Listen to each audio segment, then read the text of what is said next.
İsa Mesih Hudayın sözü durmuş coşkunu İsa Mesih Hudayın sözü durmuş coşkunu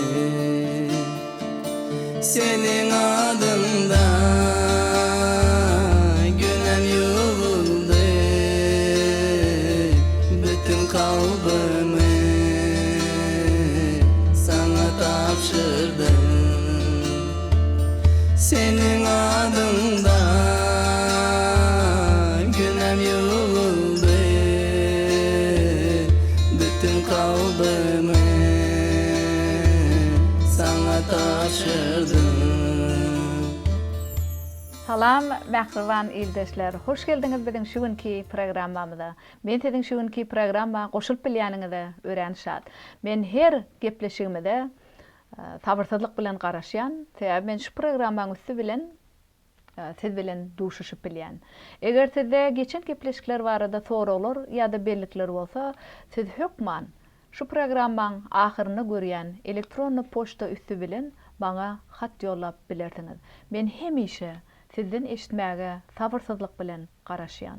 Şeýle hem sizde dilegler bolsa ýa-da belki durmuşyňyzda kynçylyklar bardyr. Şoňa degişli soralar bolsa, şonu hem siz bana ýollap bilersiňiz. Geçen gepleşigimizde biz İsa Mesihiň ilkinji tapar şu dünýä gelişi baradaky peýgamberliklere seredip geçdik. Ben size bir näçe köne ähten hem täze ähten ayetlary görkezdim. Şol öwrenen zatlaryňy size kömek edendir diýip umyd etýän. Men şuňky gepleşigimi ýene-de şol İsa Mesihiň şu dünýä ilkinji gelişi barada edilen peýgamberlikler bilen dowam etmekçi. Şu zatlary öwrenmeklik bizim üçin gaty wajyp. Sebäbi şol müňlerçe ýyl İsa Mesihiň şu dünýä gelmedinden öň dogulmadynyň öň edilen peýgamberlikler bize hakykatdan hem şu Hudaýyň planydygyny görkezýär. Şonu tubut etýär. Ene şol köne ähte 300 goly İsa Mesihiň şu dünýä gelişi barada peýgamberlikler edilen diýdim. Men şoň ählityny siz bilen paýlaşyp bilmeýän ýöne bir näçe köne äht aýatlary men siziň bilen şugun hem paýlaşmakçy edilen peýgamberlikleri. Hem şonu täze ähte nähili amal edilendigini deňeşdirip size şonu görkezmekçi men. Goý bize şu gepleşigimizde Hudaýyň ruhy kömek etsin ählimizde dogly düşünmäge hem Hudaýyň İsa Mesih barada bize beren peýgamberliklerini iman bilen kabul etmegimize kömek etsin. Men geçen gepleşikde İşaýaň 9-njy babynyň 6-njy 7-nji ayatlaryny size okap geçipdim. Şo ýerde İsa Mesih barada, oňa atlary barada näme diýildi? İsa Mesih ajaýyp maslahatçy, gudratly Hudaý, ol ebedi ata, parahatlyk şahzadasy diýdi. Ene bu 6-njy ayatda. Soň 7-nji ayatda da näme diýdi ol? Haçan İsa Mesih şu dünýä gelip, haçta ölüp, öz gökdäki atasynyň ýanyna oturanda näme bolýar? Oň hökümdarlygy dynusuz öser diýär. Şo pursatdan başlap. Indi şu wagt şol amal edildi. Biz şonu görýär durmuşymyzda. İsa Mesih şu wagt ata Hudaýyň sag tarapyna oturýar. Oň parahatçylyk tükönükde bolar diýär. İsa Mesihiň özi Yohanna kitabynda şol haçça çüýlenip ölmediň öň ýanynda öz şagirdlerine näme diýdi? Men size öz rahatlygymy goýup barýan diýdi. Men şu rahatlygy dünýäň berişi alyp bermeýän. Beýle diýdig näme? Bu dünýäde görýän zatlarymyz ene şoňa seredip biz kalmada rahatlyk etmek islesek ol hemişe üýtgäp durýar. Täbi bu dünýädäki zatlar hemişe üýtgäp dur.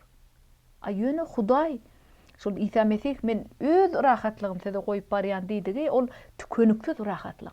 Bu dünýädäki zatlara bagly bolmadyk rahatlyk barada aýdyp ötýär. Ol rahatlyk bizim İsa Mesih'e bolan imanımız.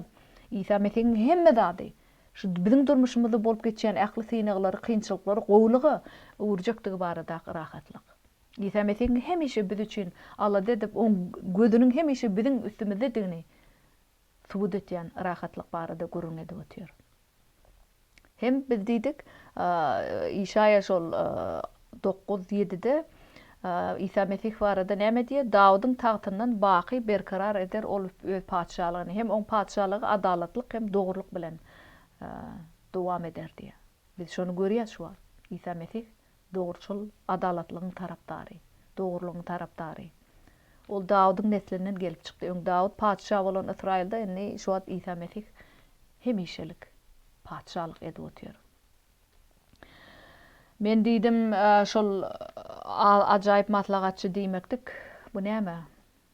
İsa Mesih biziň durmuşymyzda akyl baş tutany hem hökmrewany. Gudratly Hudaý diýmekligi ol urşuçy biziň üçin ol töweş etdi. Şeytan bilen töweşdi. Hem kalmada, aňmyda bolup geçen töweşlerde İsa Mesih ol kömek etdi, biziň üçin töweşýär. Ol hem ebedi ata diýär, ol hemişelik bolan, hemişe bizi goraýan, biziň aladamy etýän, derurdatlarmy bilen üpçün etýän merhametli ata. Parahatlyk şadada diýmeklik hökümdarlygy ähli insanlara bütewlik berýär. Bizi bütewi etýän, dogly etýän diňe Hudaý. Şu dünýädäki zatlaryň hiçbir ýa-da insanlaryň hiçbiri bizi dogly etip bilmeýär, bütew etip bilmeýär. Diňe Hudaý bilen gatnaşýarmyz.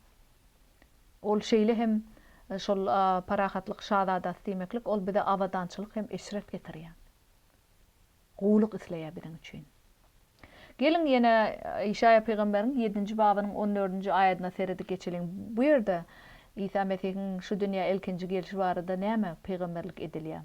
Ene şu aýatda İsa Mesih'in boy gyýdan doglandygy barada peýgamberlik edilip otur. Müňlerçe ýyl Meryem İsa bilen gowra mukaddes ruhyň bilen gowraly bolmadandan öň edilen peýgamberlik. Nähili gudrat, nähili gudrat. Munuň üçin Rabbim öýdi size bir alamat berer. Ine bir boy gyýd gowraly bolup ogul dograr. Onuň adyna Emmanuel dakar. Ene bu İşaya 14:7. Näçe ýyllar öň peýgamberlik edilen. Soň şol Matta kitabynyň 1-2 baplaryna biz okuduk. Meryemiň nähil gowraly bolşy barada, İsa Mesih'in nähil dogulşy barada Luka kitabyna da okap geçdik. 1-2 ayatlaryna. Şu müňlerçe ýyl İşaya peýgamberiň üstü bilen edilen peýgamberlik täze ahdy. Hoş habarlarda bize aýan edildi. Şoň amal peýgamberligiň İsa Mesih'in şu dünýäge geljektigi barada peýgamberligiň amal edilendigini biz görýäs. Ene şu ýerde näme diýär? Munuň üçin Rabbim öýdi size alamat berer diýär. İşaya 7:14'te. Munuň üçin Rabbim öýdi size bir alamat berer diýär. Alamat bu näme? Adatçy bir näçe ýylyň içinde amala aşan zat ýa-da amala aşjak zat, amala aşjak peýgamberlik. Ene şol bir gyýd diýe bärde, boy gyýd, ene bu Meryem barada. Bir gyýd gowraly bolup ogul dograr diýär. Oň adyna Emmanuel dakar diýip otur. Ene şol gyýd bärde Meryem. Biz şonu Matta 1-2 bab, Luka 1-2 babda görýäs. Hudaý nädip şol peýgamberligi amala aşyrdy.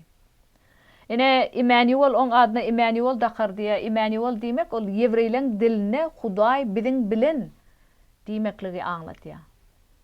Hudaý biziň bilen. Ene biz şu Emmanuel şu barada şoň nädip amala aşandygy barada biz Matta kitabynyň 1-nji babynyň 23-nji aýatyna şunu görýäs. Bularyň hemmesi Rabbim peýgamber arkaly, İşaya peýgamber arkaly, ine boy gyýd gowraly bolup ogul dograr. Onuň adyna Emmanuel dakarlar diýip aýdan sözüniň berjaý bolmagy üçin boldy. Bu ad Hudaýyň biziň bilendir diýmegi aňlatýar. Ine Matta kitabynyň 1-nji babynyň 23-nji aýatyna şol İşaýaň eden peýgamberiniň müňlerçe mundan ýyl öň eden peýgamberliginiň indi amala aşandygyny görkezip otur. Meryem bu Kuddes ruhyň üstü bilen, Hudaýyň gudratynyň üstü bilen gowraly bolup İsa Mesih'i dogdy. Näme üçin ol mukaddes ruhyň üstü bilen gowraly boldy? Sebäbi hiç bir insan günäsiz däl. Eger İsa Mesih'in atasy insan bolan bolsa, onda olam günäli bolýar, edil bilýär. Şoň üçin hem ol günäsiz ata Hudaýyň mukaddes ruhynyň üstü bilen gowraly boldy. Şoň üçin hem İsa Mesih günäsiz. İnsan günäsi tarapyndan oňa täsir edilen ok. Täze ol mukaddes ruhyň üstü bilen gowrada galdy.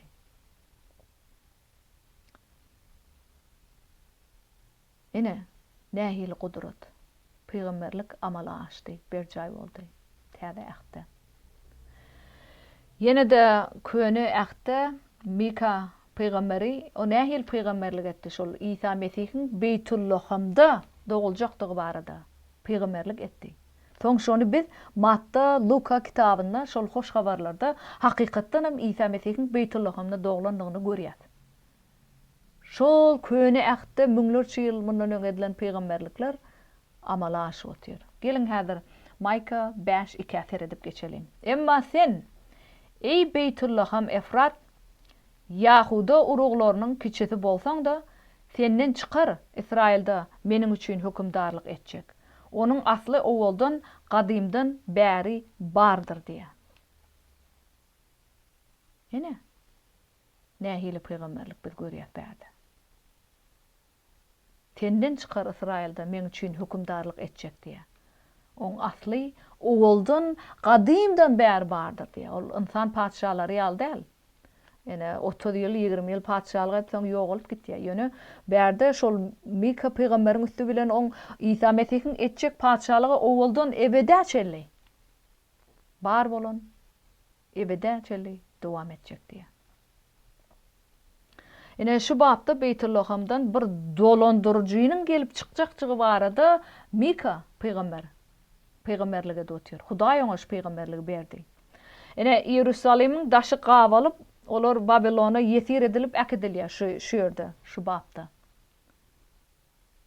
Şu döwürde ene şu Mikaň peygamberlik eden döwrüne Zedekaya padşalyk eden şu döwürde. Şu döwürde Israil Babilona gul edilip äkidilen. Ene birinji bapda ey Beytullah'ım Efrat diye bärde Efrat ol şol Beytullah'ymyň ýerleşen bir regiony ýa-da welaýaty bolan. Beytullah'ym şol Efrat welaýatyna regionda ýerleşen. Ene şu İsa Mesih'in hemişelik höküm sürjekdigi barada Mika peýgamber. İsa Mesih şu dünýä asla dünýä inmeden gelmedenden öň edilen peýgamberlik. Yine de İşaya peýgamberiň 40-njy babynyň 6-njy aýatyna İsa Mesih'in milletleriň nuru boljakdygy barada peýgamberlik edilen. O ýerde näme diýär? Men Rab seni dogruluk bilen çağırdım, elinden tutup seni goraryn, milletlere nur ederin diýär. Nur sözi baş harf bilen, milletlere nur ederin diýär. İsa Mesih biz görýär 1-nji Yohanna kitabynyň 1-nji babyny okap görüň. Näme diýär? İsa Mesih şu dünýäň nuru diýär. Peýgamberlik täze ähde berjay boldy. Ýene de Yohanna kitabynyň 1-nji babynda da diýär, şu nur şu dünýäge geldi. Ýöne insanlar onu tanamady diýär. Ine müňlerçe ýyl mundan öň edilen peýgamberlik täze ähde amala açdy, berjay boldy. Hudaý hiç açan ýalan söylemeýär. Milletlere nur ederin idi. Hakykatdan hem İsa Mesih'i nur etdi. Ol şu dünýäň nury. Tez 1-nji Yohanna kitabynyň 1-nji babyny özüňiz okaň. Diňe şu Hudaýyň nurdygy barada, İsa Mesih'in nurdygy barada gurun etýär şu ýerde. Hem Yohanna kitabynyň 1-nji babyny hem okaň. İsa Mesih Dawud bilen edilen şertnamany berjay edip öz ölüminiň üstü bilen bize täze biziň bilen, insanlar bilen täze ähd etýär. Ene şunu biz Ýewreýler kitabynyň 8-nji babynyň 6-njy, 13-nji aýatlaryna hem görýär. Emma İsa berilen ruhanylyk hyzmaty beýleki ruhanylaryňkydan beýikdir. Şeýle hem ol täze ähdiň binýatçysydyr. Täze ähd öňki ähdden üstündür we ygtybarly wadalara esaslanandyr. Eger öňki ähd kemçiliksiz bolan bolsady, onda bu täze ähd gerek bolmazdy. Emma Hudaýyň özü bilen ähdden kemçilik tapyp halkyna şeýle diýdi. Israil we Yahuda halky meniň bilen täze ähd baglaşjak güllerim hökman geler. Muny Rab aýdýandyr. Bu ähd meniň olaryň ata babalarynyň ellerinden tutup Müsürden çykaran günüm baglaşan ähdim ýaly däldir. Olar meniň şol ähdime sadyk bolmadylar. Şonuň üçin men olardan ýüz öwürdim. Rab muny aýtýandyr. Ine ol günlerden soň meniň Israil halky bilen baglaşjak ähdim şudur. Men kanunumy olaryň aňyna salyp, yüreklerine ýazaryn. Men olaryň Hudaýy bolaryn. Olar da meniň halkym bolar. Muny rebaýdýandyr. Mundan beýlek hiç kim bir-birine ýa-da doganyna Rabbi tanaň diýip öwretmez. Tebäbi olaryň uludan kiçe hemmesi meni tanar. Men olaryň etmişlerini bagyşlaryn. Inni günälerini ýatlatmaryn. Hudaý bu ahdy täze diýmek bilen öňki ahdyň könülenligini görkezdi. Könülüp sandan galan zat bolsa tidara yok bolup gidýändir diýe. Ene bu Ýewreýler kitabynyň 8-nji babynyň 6-njy 13-nji aýatlaryna nähili güýçli hakykatlar bärde görýär. Gaty güýçli hakykatlar. Ene şu ýerde 8-nji 6-njy aýatda näme diýe? Emma İsa berilen ruhanylyk hyzmaty beýleki ruhanylaryňkydan beýikdir. Şeýle hem ol täze ahdyň binýatçydyr. Täze ahd öňki ahddan üstündür we ygtybarly wadalara esaslanandyr diýe. Näme barada gurun gidip otyr şu Ýewreýler 8:6-da. Size şu barada pikirlenmäge men çagyrýan.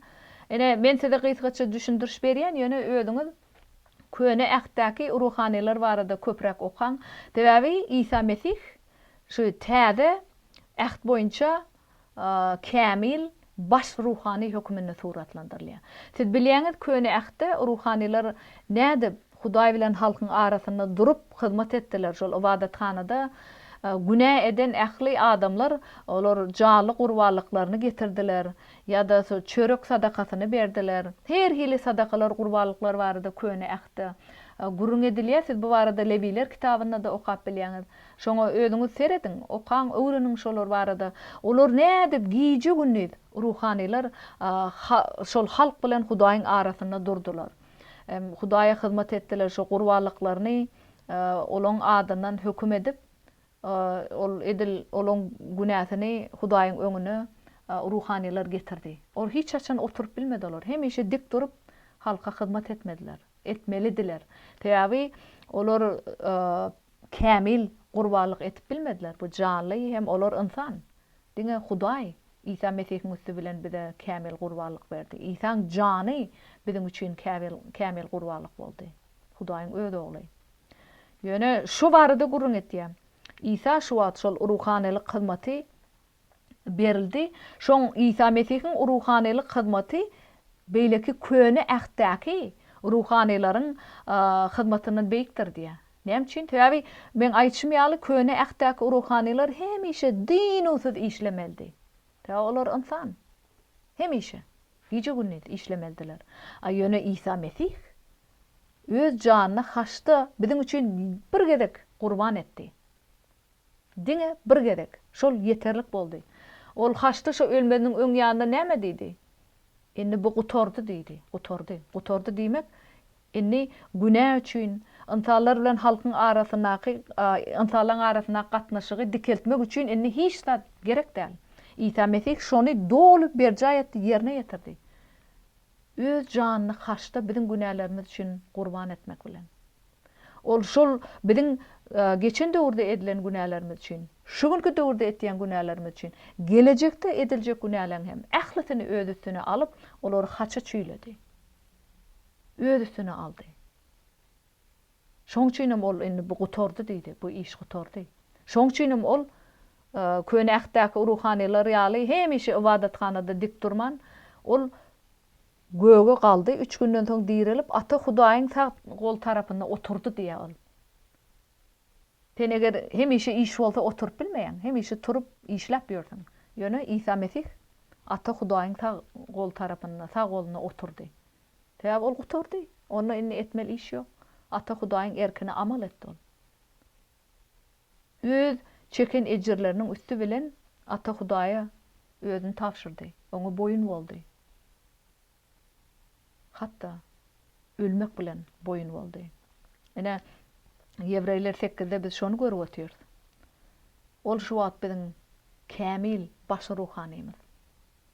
Bar işi gutordy. Biziň üçin Hudaýyň öňünde dilek edip otýar. Biziň adymyzdan. Şoň üçinem näme diýär? Şol täze äht. Şu wagt Isa Mesih bilen gatnaşygymyz. Haştaky ölümi. Täze ähtiň binýatçysy ol. Täze äht öňkü köne ähtten üstündir diýär. Täze köne ähtte kanunlar insanlar tarapyndan ýerine ýetirilmedi. Aýyny täze ähtte Isa Mesih bar günäň hökmüni öz üstüne alyp bizi günäň hökmünden azat etdi. Hem biziň Hudaý bilen gatnaşygymyz dikeldi. Şoň üçinem täze äht Isa Mesih'däki täze ýaşaýyş köne ähtten üstün. Köne ähtten üstün. Nähili gudratly hoş habar berdi. Yine de 7-nji aýatda diýär, Ýebreyler 8:7-de, eger öňkü äht kemçiliksiz bolan bolsa da diýär, onda bu täze äht gerek bolmazdy. Isa Mesih'in haçta ölmegi zerur bolmazdy. Eger şol köne ähtdäki kanunlar kemsiz bolan bolsa, onda Isa Mesih'e ölmek gerek däldi. Ýöne şol kemsiz bolanlygy üçin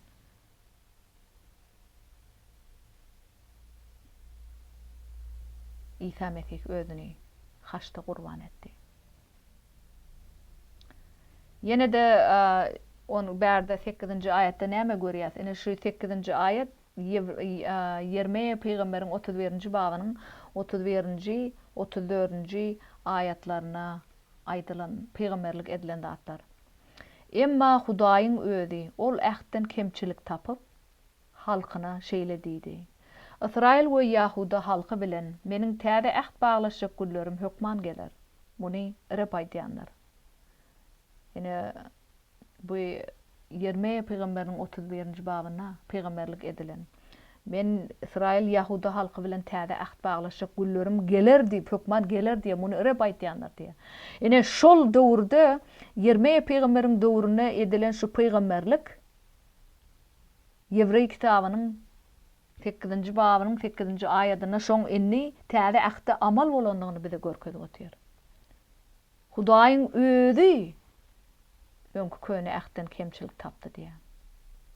Şoň üçin öz halkyna, öz saýlan Israil halkyna men siziň bilen täze äht baglaşyk günüm geler diýip Yermeýäň döwrüne şonu halka beýan edip otýar. Ýöne şu gün Isa Mesih üstü bilen Hudaý täze äht etdi biz bilen. Ýene şu Ýebreyler 8:9-da da bu hem Yermeýa 31-nji babda edilen peýgamberlik şeýle diýär.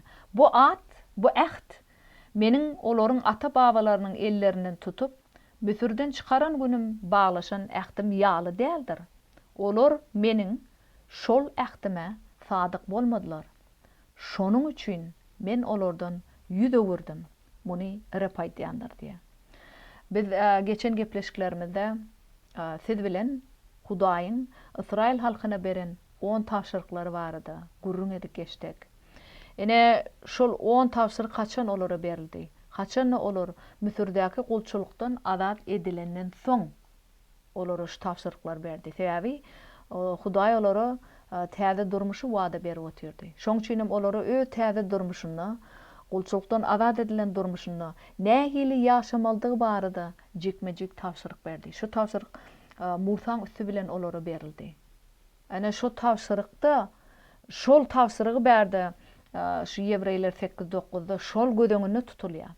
Men niye olary elinden tutup Müsürden çykaran günüm şolar bilen ähd edişdim diye siz men halkym bolsaňyz men elim siziň üstüňizde bolar diýipdi. Şol baglaşan ähdim ýaly däl diye. Şu günkü biziň Isa Mesih'däki täze durmuşymyz şol köne ähde edilen ähd ýaly däl diye. Olar näme? Men şol ähdime diye sadyk bolmadylar diye. Israil halky şol edilen Hudaýyň beren tapşyrygyny ýerine ýetirmediler. Şoň üçin şu döwürde Hudaý olardan ýüz öwürdi. Ýene de olar gyýgyryp, ses edip Hudaýa ýüzlenende Hudaý olaryň sesini ýene de eşitdi. Ene 10-njy aýatda näme diýär? Ene ol günlerden soň meniň Israil halky bilen baglaşyk ähdim şudur. Meniň kanunymy olaryň aňyna salyp ýüreklerine ýazaryn. Men olaryň Hudaý bolaryn. Olar da meniň halkym bolar. Muny rep aýdýanlar diýär. Ene şu ýerde Hudaýyň bize aýdyp oturandady, Ýewreýler 8:10.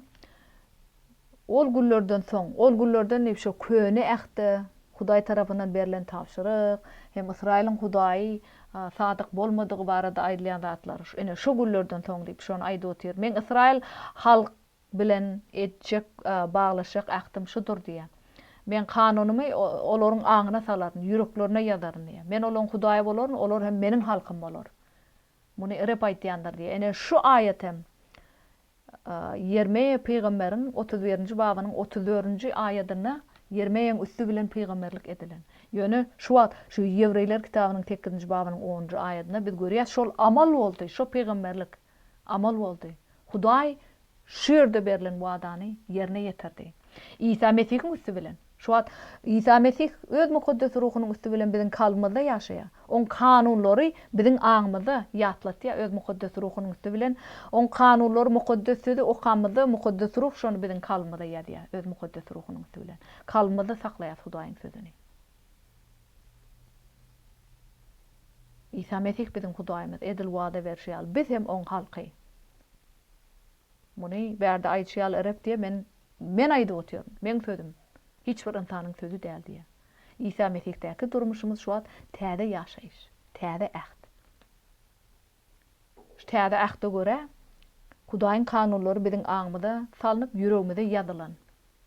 Öz mukaddes ruhunyň üstü bilen, öz mukaddes sözüniň üstü bilen, bize berilen mukaddes sözüniň üstü bilen Hudaý şeýletýär. Ýene de näme diýär? Ana şol 11-nji aýatda da diýär. Mundan beýlek şol İsa Mesih'däki täze durmuşda hiç kim bir-birine ýa-da dogany Rabbi tanaň diýip öwretmez. Täze olaryň uldan kiçe hemmeti men tanar. Men olaryň etmişlerini bagyşlaryn, inni günälerini ýatlamaryn diýär. İsa Mesih'iň üstü bilen biz şoňa iman edip ýaşamyzda biz ony öz mukaddes sözüniň üstü bilen tanaýar. Hudaýyň biziň kalbymyzda ýaşaýan mukaddes ruhy bize Hudaýyň biziň öz elimizdäki mukaddes sözüni düşünmäge kömek etýär Hudaýyň mukaddes ruhy. Biz mukaddes ruhy daýanyp ýaşamaly. Men siziň etmişleriňizi bagyşlaryn diýär. Günälerinizi ýatlamaryn diýär. Eger siz Hudaýa İsa Mesih'e iman etip ýaşataňyz, Hudaý size şonu wada berýär. Hudaý täze ähde täze diýmek bilen öňkü köne ähdiň könelendigini görkezdi. Könelip sandan galan zat bolsa, tizara ýok bolup gitýär diýär. Siz şu wagt men sizi İsa'daky täze durmuşy, täze ähde göre ýaşamaga sizi çagyrýan. Şonu ýatdan çykarmaň. Gynantaňa biziň şuňky gepleşigimiz tamamlanýar. Men sizi ýene-de endiki gepleşigimize goşulmaga çagyrýan. Häzirlikçe hoş, sag olun. Günem ýolly, bütün kalbym sana tapşyryk.